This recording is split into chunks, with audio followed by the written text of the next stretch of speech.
حمد و تعریف و توصیف اللہ جل مجدہ الکریم کی ذات بابرکات کے لیے، رسول رحمت شفیع معظم نبی محتشم حضور ختمی المرتبت صلی اللہ علیہ وآلہ وسلم کے حضور ناز میں اپنی عقیدتوں، ارادتوں اور محبتوں کا خراج پیش کرنے کے بعد عالی مرتبت محتشم سامعین و ناظرین، حضرت عبداللہ بن عمر بن عاص رضی اللہ تعالیٰ عنہ سے ایک روایت مروی ہے، فرماتے ہیں کہ رسول اللہ صلی اللہ علیہ وآلہ وسلم نے ارشاد فرمایا، اِنَّ هَذِهِ الْقُلُوبَ تَصْدَعُ كَمَا يَصْدَعُ الْحَدِيدُ إِذَا أَصَابَهُ الْمَاءُ، کہ دلوں کو بھی زنگ لگ جاتا ہے جس طرح کہ لوہے کو زنگ لگ جاتا ہے۔ لوہے کو جب پانی لگ جائے تو وہ زنگ آلود ہو جاتا ہے، اسی طرح گناہوں کے سبب، غفلتوں کی وجہ سے دل بھی زنگ آلود ہو جاتے ہیں۔ اللہ تعالی ہمارے دلوں کو زنگ آلود ہونے سے محفوظ فرمائے۔ لیکن یہ ایک حقیقت ہے، ہماری مسلسل غفلت اور اعمال بد اور گناہوں کے سبب سے دل زنگ آلود ہو جاتے ہیں۔ قیل یا رسول اللہ صلی اللہ علیہ وسلم وما جلاؤہا، عرض کی حضور اس کا علاج کیا ہے؟ ان دلوں کو روشنی کیسے ملے گی؟ زنگ کیسے اترے گا؟ دل اجلے کیسے ہوں گے؟ تو اللہ کے محبوب علیہ السلام نے ارشاد فرمایا، قالا کثرت ذکر الموت و تلاوت القرآن، کثرت کے ساتھ موت کو یاد کرنا اور قرآن مجید کی تلاوت کرنا، یہ دو ایسے عمل ہیں کہ جو دلوں کا زنگ اتار دیتے ہیں۔ کثرت ذکر موت دنیا کی محبت کم کرتی ہے، اور جب انسان اپنی موت کو یاد رکھتا ہے تو موت کی یادداشت دنیا کی لذتوں سے محفوظ رکھتی ہے، بلکہ فرمایا کہ لذتوں کو توڑنے والی کو یاد کرو۔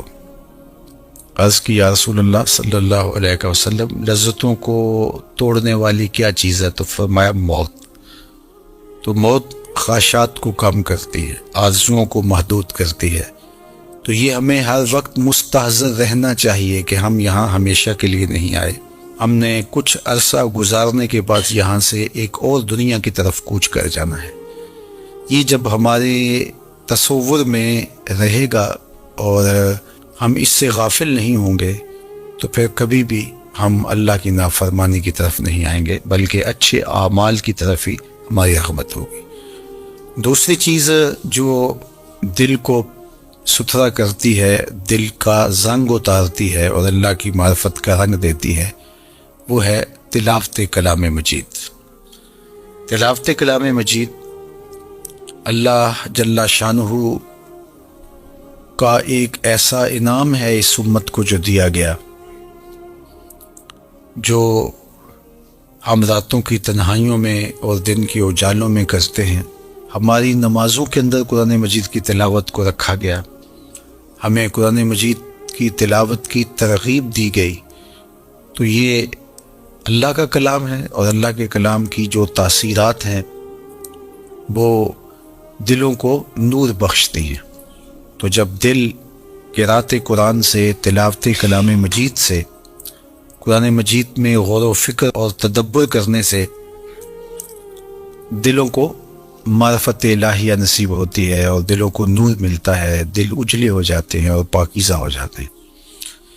تو یہ دو چیزیں اس حدیث پاک میں بیان فرمائی گئی جو دلوں کا زنگ اتارتی ہیں، ایک کثرت کے ساتھ موت کو یاد کرنا، اور دوسرا قرآن مجید کی تلاوت کرنا۔ اور ایک اور حدیث پاک میں جو اللہ کے محبوب علیہ السلام کا فرمان عالی شان ہے، بیان فرمایا گیا، اِنَّ لِكُلِّ شَيْءٍ ثَقَالَةً، ہر شے کا زنگ کسی نہ کسی شے سے اترتا ہے۔ وَإِنَّ ثَقَالَةَ الْقُلُوبِ ذِكْرُ اللَّهِ، اور دلوں کا زنگ اللہ کے ذکر سے اترتا ہے۔ ذکر الہی کرنے سے دل نور پاتے ہیں اور زنگ اترنا شروع ہو جاتا ہے۔ اور آقا کریم نے یہ بھی ارشاد فرمایا وَمَا مِن شَيْءٍ أَنْجَى مِنْ عَذَابِ اللَّهِ مِنْ ذِكْرِ اللَّهِ، اللہ کے عذاب سے نجات دینے والی ذکر الہی سے بڑی کوئی چیز نہیں ہے۔ سب سے زیادہ اللہ کے عذاب سے جو نجات دیتا ہے وہ اللہ کا ذکر ہے۔ تو کثرت ذکر دلوں کا زنگ اتارتا ہے اور اللہ کی معرفت کا نور نصیب ہوتا ہے۔ حضرت یحییٰ بن معاذ رضی اللہ تعالیٰ عنہ فرماتے ہیں کہ دل زنگ آلود ہو جائیں، بیمار پڑ جائیں اور غفلت کے مرض میں مبتلا ہو جائیں تو 5 اشیاء ایسی ہیں جو دلوں کو شفا دیتی ہیں، دلوں کا علاج ہے اور دلوں کو جلا بخشتی ہیں۔ فرمایا سب سے پہلے تو قراءۃ القرآن بالتفکر، تفکر کے ساتھ قرآن مجید کی تلاوت کرنا، جو کہ حدیث پاک میں بھی آپ نے سماعت کیا۔ اور دوسرا فرمایا وخلاء البطن، اور پیٹ کا خالی ہونا۔ بھرے ہوئے پیٹ غفلت کا سبب بنتے ہیں، اس لیے کثرت کے ساتھ روزے رکھنے چاہیے۔ روزہ اللہ جل شانہ کی قربت کا ذریعہ ہے اور تقوی کا نور دیتا ہے اور باطن کی جلا کا سبب اور ذریعہ ہے۔ تیسری بات فرمائی وقیام اللیل، راتوں کو قیام کرنا، جب دنیا سو جائے مصلی بچھا لے اور اللہ کے حضور آہوزاری کریں اور اللہ کے حضور سجدہ ریزیاں کریں، قیام اور رکوع سے اپنے روٹھے ہوئے رب کو منائیں۔ اس سے دلوں کے زنگ اترنا شروع ہو جائیں گے اور دل اللہ کی معرفت کا رنگ پکڑنا شروع کر دیں گے۔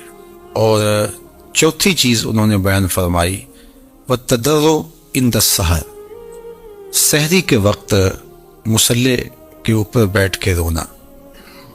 سحری کے وقت مصلی بچھا لیں اور اللہ کے حضور آہوزاری کریں، قیام میں رونا، سجدوں میں رونا، رکوع میں رونا، دعاؤں میں آہوزاری کرنا، مصلی بچھا کے اس پہ بیٹھ کے دعائیں کرنا، اللہ کے حضور تضرع کرنا، اللہ کے حضور زاری کرنا۔ اور یہ اس قدر مفید ہے دلوں کی جلا کے لیے، باطن کی ستھرائی کے لیے، روحوں کی پاکیزگی اور عفت کے لیے اور من کی روشنی کے لیے کہ یہ تجربہ آپ کر کے دیکھیں کہ آپ سحری کے وقت اٹھ جائے اور اللہ کے حضور سجدہ ریز ہوں، اور وہ وقت ہی ایسا ہوتا ہے کہ جب آپ وضو کر کے مصلی پہ آتے ہیں تو خود بخود آنسو ڈھلنے لگ جاتے ہیں۔ ایک درد اور کیفیت ان لمحوں کے اندر رکھی گئی ہے۔ اور پانچویں چیز جو ارشاد فرمائی گئی وَمُجَالَسَةُ الصَّالِحِينَ، نیک لوگوں کی صحبت۔ حضرت مجدد الفسانی علیہ رحمہ فرماتے ہیں کہ نیک لوگوں کی صحبت کبریت احمر کا درجہ رکھتی ہے، سرخ گندک کی طرح ہے، اور ان کی صحبت دلوں کو پاک کرتی ہے، صفائی دیتی ہے، ستھرائی دیتی ہے۔ اور آج کی تاریخ میں دنیا اس بات کو تسلیم کرتی ہے کہ جو لوگ موجود ہوتے ہیں ان کے ابدان سے کچھ شعائیں نکلتی ہیں، حتیٰ کہ کافر کے اندر سے بھی کچھ شعائیں نکلتی ہیں جو اپنے پاس بیٹھنے والوں پر اثر انداز ہوتی ہیں۔ تو اسیری لہریں نکلتی ہیں مختلف لوگوں کے وجود سے، تو اگر وہ اچھا ہوگا تو اس کے اثرات لوگوں کے اوپر مرتب ہوں گے، اور اگر وہ برا ہوگا تو اس کے اثرات برے اس کے اوپر مرتب ہوں گے۔ اور یہ ایسا تجربہ ہے کہ جو آپ کر سکتے ہیں۔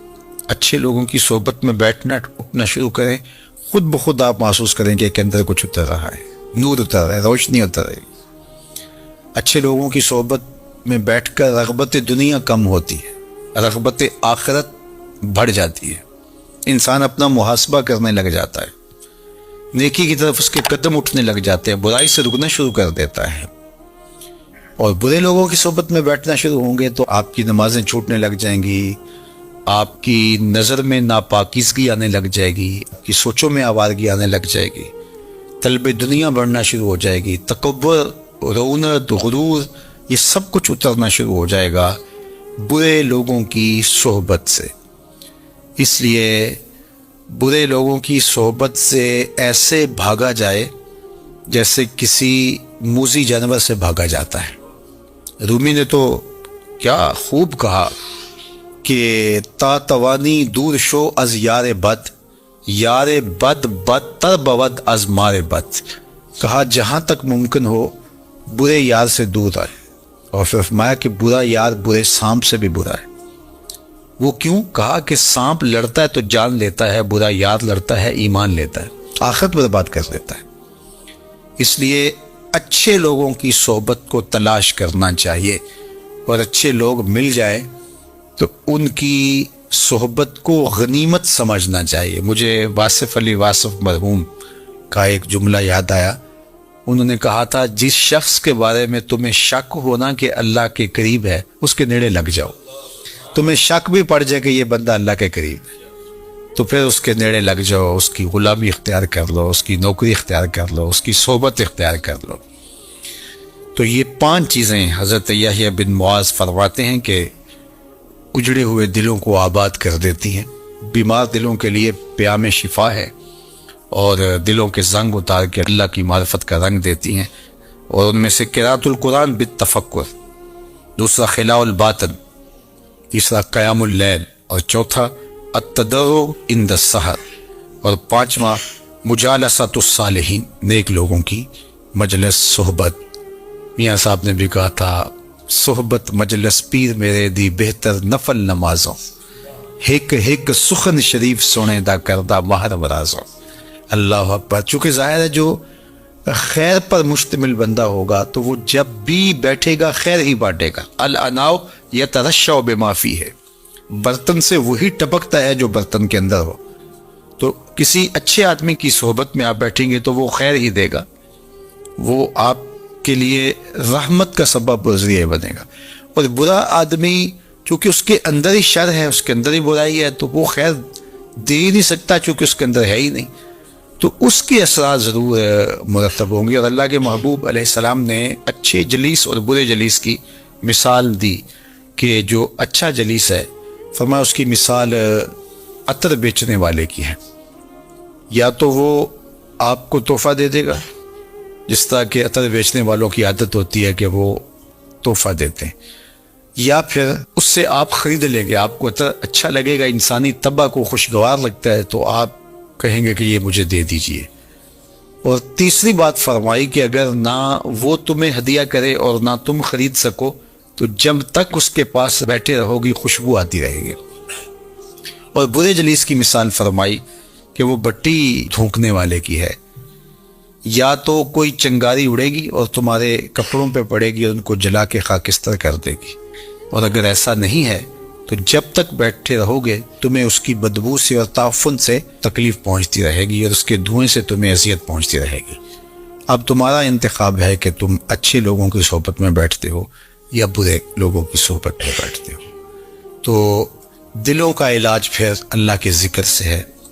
دلوں کا زنگ قرآن مجید کی تلاوت سے اترتا ہے، دلوں کا زنگ قرآن مجید میں غور و فکر کرنے سے اترتا ہے، دلوں کا زنگ اللہ کے ذکر سے اترتا ہے، دلوں کا زنگ کثرت کے ساتھ موت کو یاد کرنے سے اترتا ہے، دلوں کا زنگ سحری کے وقت اٹھ کے اللہ کی حضور آہوزاری کرنے سے اترتا ہے، دلوں کا زنگ صالحین نیک خصلت لوگوں کی صحبت میں وقت گزارنے سے اترتا ہے۔ اللہ ہمارے دلوں کو مصفہ اور مزکہ فرمائے، اور ہمارے باطن کو ستھرائیاں، پاکیزگیاں اور نور و نکہت عطا فرمائے۔ یہ بھی آپ نے لفظ سنا ہوگا کہ فلاں بندے سے پتہ نہیں مجھے ویسے اس سے چڑھا ہے، ویسے اس سے نفرت ہے، کوئی وجہ بھی نہیں ہے، ویسے مجھے اچھا نہیں لگتا۔ تو یہ کیا فلسفہ ہوا کہ مجھے وہ ویسے اچھا نہیں لگتا؟ تو یہ کوئی معیار ہو؟ تو اپنے آپ کو کیا معاذ اللہ الوہیت کے مقام پہ سمجھتا ہے کہ تیرا اچھا لگنا نہ اچھا لگنا یہ معیار قرار پا جائے؟ تو بغیر کسی شرعی عذر کے، کسی شرعی علت اور وجہ کے کسی سے دشمنی رکھنا، کسی کے لیے بغض اور کینہ رکھنا، تو یہ ہے شہن، اور یہ شریعت نے منع فرمایا گیا۔ اور جو دل قدورتوں سے بھرا ہوا ہے آج کی اس مبارک رات میں اس کی بخشش نہیں ہوگی، یہ اللہ کے محبوب کا فرمان ہے۔ لہٰذا شہن ہو، حقد ہو، یا بغض ہو، یا نفرت اور کینہ، یہ وہ اعمال ہیں جو ہمارے اپنے اوپر بھی بوجھ ہیں یعنی اگر کسی کے لیے سینے میں بغض ہے، گھٹن ہے، تنگی ہے، تو ہم اس آگ میں خود بھی جلتے رہیں گے. وہ بوجھ ہم اٹھا رہے ہیں وہ تو نہیں اٹھا رہا. حاسد کی نیکیاں محسود کے نامہ اعمال میں درج کر دی جاتی ہیں، اور اس کی نیکی فرمایا کہ جس طرح سوکھی لکڑیوں کو آگ کھا جاتی ہے، حاسد کے عمل کو یوں جو ہے وہ ختم کر دیا جاتا ہے. اس کے عمل سوکھی لکڑیوں کی طرح ضائع ہو جاتے ہیں. محنت کی، مشقت کی، لیکن کسی سے حسد کیا تو اس کے عمل اس کے نامہ اعمال کے اندر پڑ گئے. حضرت خواجہ اللہ بخش توسوی رحمۃ اللہ تعالی علیہ کے پاس کوئی شخص آیا، اس نے کہا کہ کچھ لوگ مجھ سے حسد کرتے ہیں. تو آپ نے کہا شالا محسود تر تھی میں، اس کا مطلب ہے کہ اللہ تیرے اور حسد پیدا کرے، چونکہ حسد صاحب نعمت سے کیا جاتا ہے. تو اس کا مطلب یہ ہوا کہ اللہ آپ کو نعمتوں کی فراوانی عطا کرے، اور دوسرا حاسد کے عمل تیرے نامہ اعمال کے اندر درج ہوتے رہیں. تو کہا یہ بد دعا نہیں ہے، یہ تیرے لیے دعا ہے. اور حسد ایک ایسا مرض ہے کہ جس کا پھر علاج نہیں ہے. حسد کرنے کی بجائے رشک کرنا چاہیے کہ اللہ نے فلاں کو یہ نعمت دی ہے، عزت دی ہے، دولت دی ہے، شہرت دی ہے، صلاحیت دی ہے، علم دیا ہے، عمل دیا ہے، تقوی دیا ہے. میرے مالک وہ بھی تیرا بندہ، تو نے اس کو عطا کر دیا، میں بھی تیرا بندہ، مجھے بھی عطا کر دے. حسد کسی کے نعمت کا زوال چاہنا ہے کہ مجھے ملے نہ ملے، اس کے پلے کچھ نہ رہے. لیکن اس کے چاہنے سے تو نہیں ہوتا. اللہ دنیا کا نظام اس کے چاہنے سے تو نہیں چلا رہا، اپنی مرضی سے چلا رہا. اس لیے حسد کی آگ میں جلنے کی بجائے رشک کی روش اختیار کرنی چاہیے. مجھ پہ ان کا کرم ہے، جلتے ہو کیوں اے حاسد ہو، تم بھی ان کا نام لو، ثاقب رضا ہو جائیے. تو ان کا نام لے کر کے عزت پائی جا سکتی ہے، وقار پایا جا سکتا ہے. وہ سنیاسی بابے تو نسخہ نہیں بتاتے، لیکن میں نسخہ بتاتا ہوں. اگر کوئی چاہے کہ میری عزت ہو، علماء نے تصریح کے ساتھ لکھا ہے وہ حضور کے حسن کے قصیدے پڑھے، اللہ اس کی عزتوں میں اضافہ فرما دے گا. آپ اپنے بچوں میں بیٹھ کے حضور علیہ الصلوۃ والسلام کا حسن بیان کیا کرے، آپ چند دن کے بعد دیکھیں گے کہ آپ کے بچوں کے دل میں آپ کی عزت اور آپ کی محبت پیدا ہونے لگی ہے. اور پھر جب اس کو پھیلائیں گے تو یہ نور پھیلتا چلا جائے گا. اس لیے حقد ہو، حسد ہو، بغض ہو، کینہ ہو، نفرت ہو، اس کو اپنے دل سے کھرچ دینا چاہیے اور دل کو پاک اور ستھرا رکھنا چاہیے. لیکن ہم نے اپنے اندر نہ جانے کیا کیا مصیبتیں پال رکھی ہیں. ہم اپنے اندر کو صاف کریں. کوئی جھاڑو لے کے اندر بھی تو آئے نا. ظاہر کو صاف کرتے رہتے ہیں. شیشے اتے کٹا جمیا کندھاں چاڑی جاندے. میاں صاحب بولے شیشے اتے کٹا جمیا کندھاں چاڑی جاندے، جلدہ نوے سام کے رکھ دے ورکے پھاڑی جاندے. تو ہمیں اپنے اندر اترنا ہے، اپنے من کی صفائی کرنی ہے. جب ہم اپنے اندر کو صاف کریں گے تو پھر اس آئینے کے اندر ہمیں اچھی شکلیں نظر آئیں گی، اچھی صورتیں نظر آئیں گی. جب اپنے آئینے پر ہی گرد جمی ہوگی تو ہمیں تو کچھ بھی صاف دکھائی نہیں دے گا. اس کو جب صاف کریں گے تو پھر آپ کو سب کچھ اچھا دکھائی دے گا. باقی اگر آپ کسی میں خامی دیکھتے ہیں، کسی میں خرابی دیکھتے ہیں، تو ہمیں حکم دیا گیا ہے کہ اس کی اصلاح کریں، اس کو بہتر کرنے کی کوشش کریں، اس کو سنوارنے کی کوشش کریں. اگر کوئی واقعی ضد میں نہیں مانتا تو اس کو اس کے حال پہ چھوڑ دو. اس کی قبر میں آپ نہیں جانا. اس کا حسد، بغض، کینہ اپنے سینے میں لے کر کے آپ بوجھ کیوں اٹھایا ہوا ہے؟ اپنے آپ کو ہلکا پھلکا کیجئے اور آج کھرچ کے پھینکیے. اگر کسی کی نفرت سینے میں رکھی ہے، یہ سینہ کسی کی نفرت کو سنبھال کے رکھنے والا نہیں ہے. اس سینے میں محمد عربی کا مدینہ ہونا چاہیے. اتنا قیمتی دل ہے، اس کی نفرت، اس کی نفرت، اس کا بغض، اس کا کینہ. کیا ہم ان کے کینے سنبھالتے رہیں؟ میاں وہ جانے، ان کا کام جانے. ہم اس سینے میں سنبھالیں گے تو ابو بکر کی محبت، عمر کی محبت، علی کی محبت، عثمان غنی کی محبت، حسن حسین کی محبت، اس میں محبتیں ہوں گی، اس میں پیار ہوگا. حضور کے غلاموں کی محبت، حضور علیہ السلام سے عشق کرنے والوں کی محبت، اس میں بسے گا تو مدینہ بسے گا. جب نظر جھکائیں گے تو آئینہ اتنا صاف ہوگا، دیکھیں گے تو جمال گنبد خضرا دکھائی دے گا. تو ہم نے اس کو کیوں میلا کر رکھا ہے؟ جو چیزیں دیکھنے والی ہیں وہ بھی نہیں ہم دیکھ پا رہے. اتنا کچھ اس سینے کے اندر چھپایا جا سکتا ہے، لیکن ہم نے اس کے اندر کیا کیا ردی چیزیں چھپا کے رکھی ہیں. تو آج یہ عزم کر کے اٹھیں کہ ہم مشاہن نہیں رہیں گے، ہمارے سینے میں کسی کا بغض نہیں رہے گا.